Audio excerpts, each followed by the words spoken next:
Agora, Danilo, vamos lá. São muitas questões, como diria o outro, sobre esse jogo. O Flamengo perdeu, tudo bem, terceira prioridade, pode ser tal, mas perdeu. Sim. Tá focado nas outras frentes, tem o Samuel Lino chegando, jogando bem, e você falou coisas interessantes sobre o cara chega no Brasil e já muda. Primeiro, assim, vamos lá, o Flamengo ter colocado o time misto, eu acho que é uma ótima opção. Mostra quais são as prioridades, eu acho até que reforça a expectativa do Juca de ganhar os principais campeonatos a partir do momento que coloca a Copa do Brasil como um plano C. Aliás, antes, né, nas semanas anteriores aqui, já estava discutindo, inclusive, com o Arnaldo, que era a expectativa de qual seria a prioridade do Flamengo, porque apesar de ter um elenco recheado, uma frente tripla machuca qualquer um. Então, a gente estava nessa expectativa. A partir do momento que o Flamengo faz isso, deixa muito claro e eu acho totalmente compreensível. E se você faz isso desde o começo, eu acho bom e a torcida certamente entenderia. Claro que a consequência é aumentar um pouco a pressão depois para o Brasileiro e para a Libertadores, mas acho que dá para lidar com isso. Falando do jogo em si, eu achei que o Atlético Mineiro, eu fiquei esperando, depois que o Flamengo abriu 1-0, a hora que o Cuca ia colocar o segundo goleiro. Porque ele foi colocando o time inteiro para trás. Tirou o Hulk, era volante, era zagueiro, colocou 3 zagueiros. Foi colocando, eu falei, daqui a pouco ele vai colocar alguém para jogar junto com o Everson embaixo das traves. Porque o Atlético Mineiro recuou de uma forma e o Flamengo foi aproveitando. E aí entrou o Samuel Lino. O Samuel Lino fez uma excelente partida, um excelente cartão de visitas. Foi para cima, deixou o Lianco de costas quebradas, deixou o Gabriel Menino de costas quebradas. Acabou com o meio de campo, com a defesa do Atlético Mineiro. Foi um ótimo cartão de visitas. Aí o que acontece? Na segunda-feira, estávamos aqui discutindo, quando estava Mauro e Arnaldo aqui nas cadeiras do lado, a influência do futebol. Acho que é a melhor formação que eu acho. É a melhor formação. Quando eles estão os dois aqui, Zé Trajano e eu ali onde eles estão agora. É a melhor formação. Eu não sei o que o André Lucena estávamos discutindo insiste nisso. A influência, né, do ambiente nos jogadores. E a gente estava dando vários exemplos, inclusive do Rômulo, garoto do Atlético Mineiro, que caiu no primeiro choque. E eu reparei que o Samuel Lino, na primeira dividida, ele deu um pulo 2 metros para cima. Eu falei, pô, estranho, beleza. Segunda jogada, mais um pulo. No gol que ele fez, e que acabou invalidado, ele estava fora de posição porque num bafafá no meio da área, ele caiu do jeito que é típico brasileiro, que a gente vê aqui todos os dias no Campeonato Brasileiro, com a mão na cara e rolando no chão. Ele percebeu que o jogo continuou, a hora que ele olhou, o Flamengo estava atacando, ele levantou para atacar e estava fora de posição. E aí eu falei, pô, será que você acha mesmo que depois de tanto tempo na Europa ele fazia isso na Europa? Certamente não fazia. E aí a minha discussão é sobre como o ambiente carrega, como o ambiente contamina os jogadores. O cara, nos primeiros 30 minutos, que estavam fazendo um ótimo jogo, nas 3, 4 divididas que teve, ele se jogou e o Klaus não deu nenhuma das faltas nessas divididas. Em todas ele ficou caindo, rolou um pouquinho, ficou esperando e não teve a resposta do Klaus na falta. Então, a minha discussão sobre isso, e aí passei a noite sendo massacrado os torcedores do Flamengo. Você está querendo acabar, imprensa paulista, bairrista, essas besteiras que vira e mexe a gente ouve.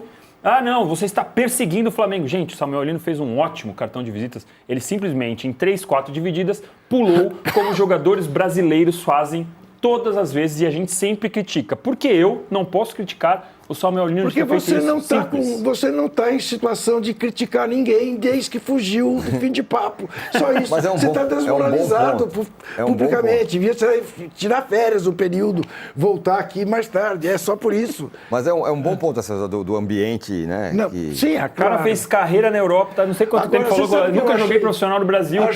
Demorei para entender o Campeonato Brasileiro. Não, mas já ele mesmo admitiu isso. Isso é engraçado. Ele já jogou como profissional pelo Santo André.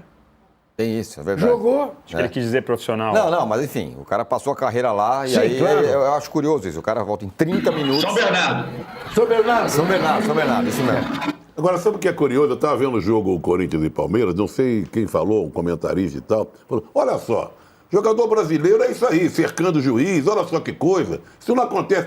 Bom, estavam cercando o juiz, não tinha um jogador brasileiro cercando o juiz. Isso. Mas esse é o ponto, é o ambiente. É o ambiente. Não tinha um. Estava o Gustavo Gomes, estava o Piquerez, estava o Carrillo, todo mundo. Martínez. Não tinha um brasileiro. Mas é um jogador brasileiro cercando o juiz. É a mesma discussão que a gente teve no Mundial. Os times brasileiros, eles se comportam de outra maneira no Mundial, se comportaram de outra maneira. Os técnicos é o ambiente, também. os técnicos também, é o ambiente. Então esse é o ponto. O que fez o Abel Ferreira? O Abel tomou um amarelo, mesmo Tomou assim, amarelo. só pra lembrar. Tomou, né, o que fez o Daír Helman ontem? Chutou copinho, Chutou copo deu um d'água. show. Ele deu... Tá Falaria tudo isso vai ser assunto aqui. Mas deixa eu botar a bola pra lá. Aí quer que o torcedor se comporte bem. Pois é. E a gente vê Também vai ser assunto. o que se fez em Itaquera, que também será assunto. Arnaldo, quero o seu pitaco sobre Flamengo e Galo e Flamengo. Galo, uma grande vitória fora de casa, 60 mil pessoas contra o poderoso Flamengo. O rubro-negro está animado aí com o Samuel Lino e tal, mas o fato é que perdeu com saidinha. Eu acho que fora o comentário do Danilo sobre o Samuel Lino, a gente está muito bonzinho com o Flamengo, né? Vamos lá. Eu acho que o Flamengo não fez boa partida contra o Atlético nem no Brasileiro e nem na Copa do Brasil. Ontem eu não gostei do Flamengo a partir do uniforme. Eu não me conformo com o time jogando em casa. Não dá, eu não aguento. O Flamengo no Maracanã com o seu uniforme, você para pra ver. Concordo, Arnaldo, também não gostei, concordo. Eu acho... Mauro, olha a imprensa paulista, Mauro! Isso aí que eu tô vendo, a saidinha, o Mauro tem total razão. Se a gente analisa um jogo do Fluminense, do Fernando Diniz, o Fluminense toma um gol desse e a gente arrebenta. Então o Mauro tem total razão, na pergunta, inclusive. Uma coisa soberba, completamente injustificável. Com um adendo, o Flamengo tem um goleiro que sai bem com os pés, diferentemente do Fluminense, e sabe dar lançamentos, diferentemente do Fábio, e tem um centroavante alto que dá casquinha, mais parede, como o Pedro, e 2 pontas velozes. Então, na hora que está apertado, ele pode muito bem fazer o lançamento longo, rosto, porque ele sabe fazer isso.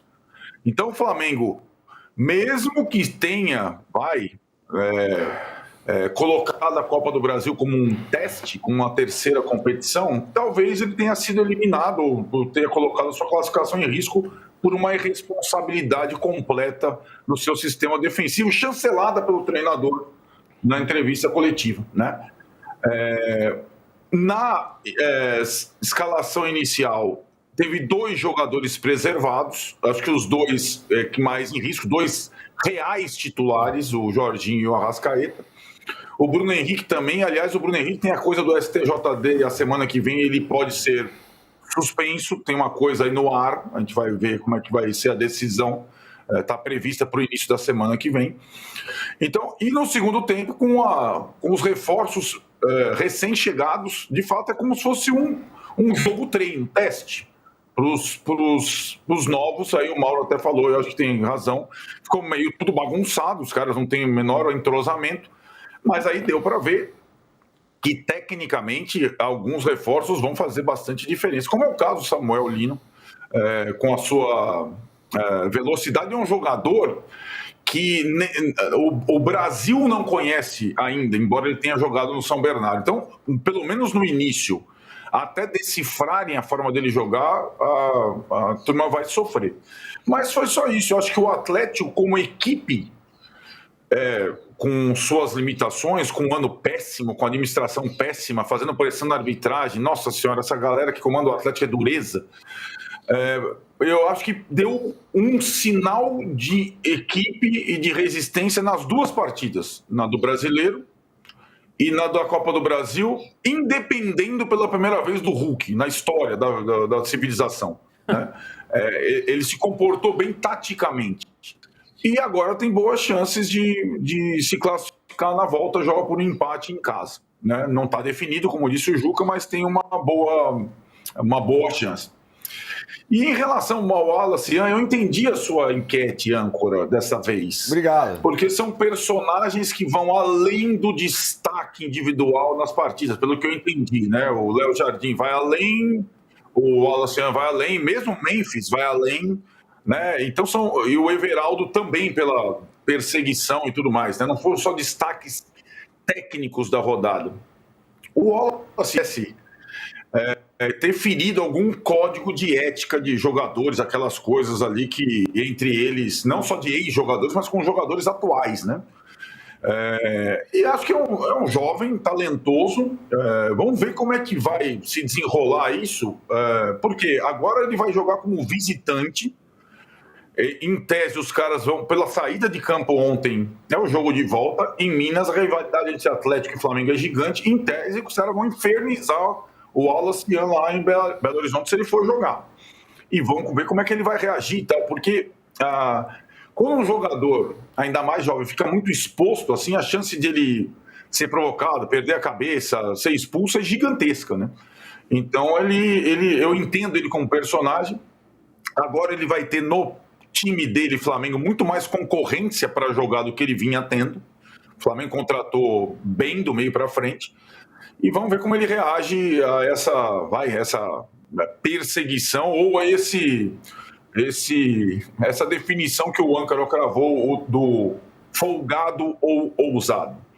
Só um detalhe, eu tenho sentido que tem uma dobradinha, Arnaldo e Tirone ali no negócio da enquete. Mas tem um personagem, dentro desse raciocínio, tem um outro personagem que podia estar aí, se tivesse a quinta opção.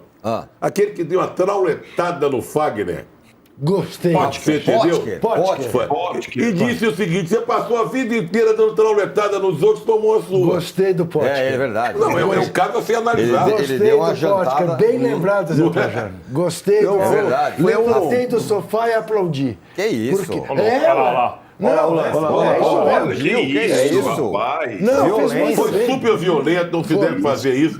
Mas a história Deve, porque em torno do Fagner. Quantos o Fagner quebrou? Não. Ué, como é que chamava o menino do Flamengo que nunca mais jogou, Mauro?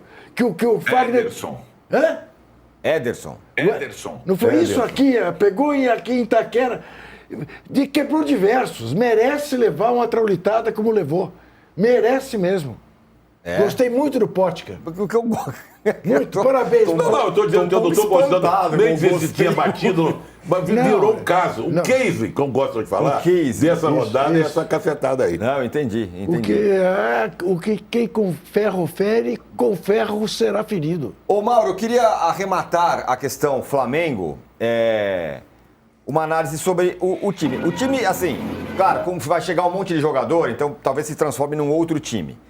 Mas o time está jogando aquilo que se imagina? Ontem, certamente não. Mas ao longo dos jogos, o que você entende?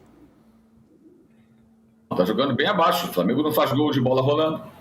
Os últimos gols foram de bola parada. Está dependente desse tipo de jogada. Está aquém. Agora, esses jogadores estão chegando agora. O Pulga não voltou ainda de lesão. O De La Cruz não voltou. Além dos contratados, tem as baixas do Gerson e do Wesley, né? Mas você tem aí jogadores também que vão voltar a jogar. Então, a tendência é melhorar, pelo menos em tese. Mas não está bom, o momento não é bom. Então, eu tenho falado, o Flamengo e o Palmeiras têm vencido jogos no Brasileiro, mas muitas vezes jogando bem menos do que deveriam e do que podem. Então, os dois estão bem colocados na competição, mas não têm jogado bem. Acho que tem esse ponto em comum. Um ou outro bom jogo, mas em algumas partidas deixando a desejar. Ontem, novamente, foi assim. Só acho que no segundo tempo ele bagunçou tudo.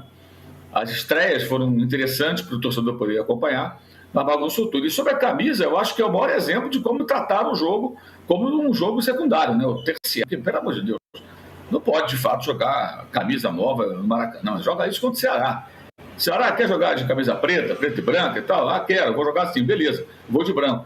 O Ceará é o mandante. Estreava domingo, lá em Fortaleza. Camisa é bonita, legal, comemorativa, bababá e tal, mas peraí, não pode ser no Maracanã. Eu também estou com o Arnaldo. Jogar em casa é de camisa número 1. Camisa número 3 é para jogar como visitante, jogo de pré-temporada, casado, solteiro, churrasco de fim de ano, essas coisas. Jogo à vera, não importa se é a Copa do Brasil, Brasileiro, Libertadores, não é para jogar em casa com esse tipo de uniforme, eu acho. Descaracteriza completamente. E eu acho que até um sinal de que você está tratando o jogo de uma maneira que você está desmobilizando. Vamos estrear a camisa 9, tudo isso está num caldeirão que, assim, uma coisa é você não priorizar. A outra é você ser soberbo na saída de bola e perder o jogo assim, não jogar tão bem e, ao mesmo tempo, ainda vai sem identificação. Quem vê esse gol essa falha do Léo Pereira, o gol do Coelho daqui a alguns anos, vai pensar, que jogo é esse aí? Ah, esse é o Flamengo? O cara vai até esquecer que essa camisa vai sair de linha, vai entrar uma outra no que vem, uma outra, né? Então, tem um simbolismo aí. Claro que não é por isso que perdeu. Só estou colocando em mais um elemento que mostra como acho que passou do ponto. Uma coisa é você preservar jogadores que precisavam, como Arrascaeta e Jorginho, por exemplo. Bruno Henrique também, que foi titular domingo, ontem não foi. Mas foram as 3 mudanças em relação aos jogos de domingo. Poucas, aliás. Acho até que poderia ser mais. A outra é você perder dessa maneira. Isso aí é soberba, é displicência, é falta de atenção, é algo que não se tolera. Internamente, pode ser que o Felipe Luiz converse e chame a atenção. Na coletiva, ele quis preservar os caras. Mas foi um erro muito grave e imperdoável. Não tem nada a ver. Aliás, o discurso é muito radical. Ah, então quer que só saia no chutão? Nada disso. É sair jogando com responsabilidade.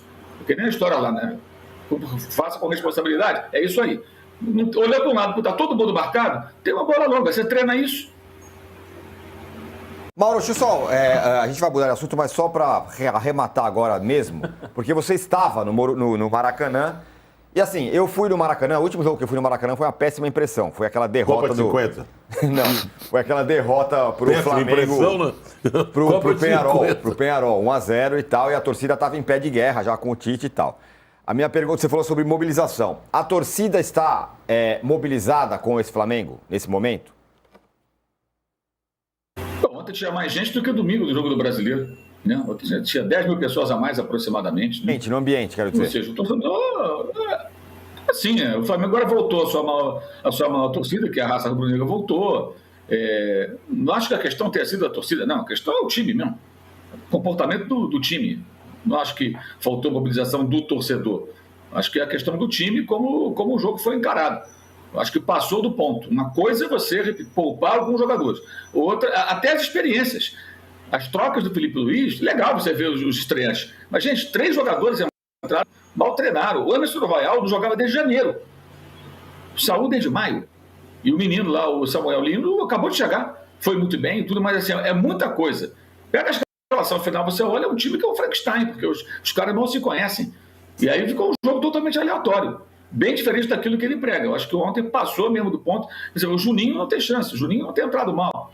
Ah, vou colocar fulano, ciclano, beltrano. Enfim, e o Cuca fez aquilo lá, né? O Cuca virou um técnico de repertório muito pobre, né? Muito pobre. Fez um gol, mérito do Atlético, tudo, e fechou realmente o time, botou todo mundo atrás. Faltou só o presidente do clube entrar de zagueiro, e aquele que já está reclamando da arbitragem até quando vence. Que coisa impressionante, né? Meu Deus, é o chororô uai. Chororô modo uai. Ó,